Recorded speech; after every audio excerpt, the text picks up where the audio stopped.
តូចតែមានទេបងប្អូនទាំងអស់គ្នាប៉ុន្តែលឿនងាយស្រួលប្រើប្រាស់នេះគឺជារថយន្ត Porsche 997 Turbo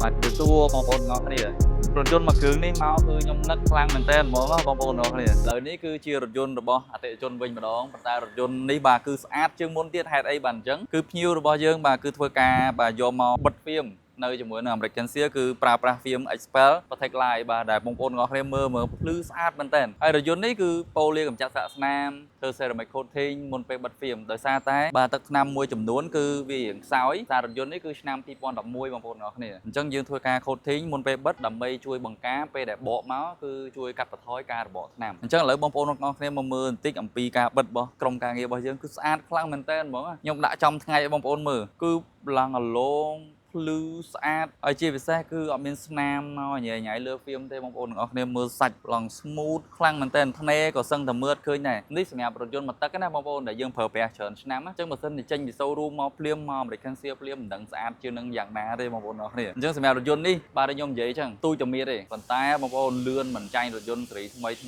នាន់ឥឡូវទេបើដោយសារតែ horsepower វិញបានរហូតដល់5 horsepower បងប្អូនមិនធម្មតាហើយងាយស្រួលបើកបរទៀតមាន option ច្រើនជាពិសេសយើងបើកបរនៅក្នុងក្រុងក៏បានដែរបាទ easy មែនតើអញ្ចឹងសម្រាប់រថយន្តនេះ UV protection ក៏បិទជាមួយ Expert Prime HR Plus ដែរបាទការពារកម្ដៅថ្ងៃនិយាយរួមគឺបើកបរដោយទំនុកចិត្តស្អាតបាទហើយការពារកម្ដៅថ្ងៃបានយ៉ាងល្អទៀតជាមួយនឹង brand name របស់ Expert អញ្ចឹងបងប្អូនទាំងអស់គ្នាត្រូវការថែទាំឡានឬក៏បិទហ្វៀមអាចអញ្ជើញមក American Seal បានគឺយើងមានហ្វៀមច្រើនជម្រើសសម្រាប់បងប្អូនបាទសូមអរគុណ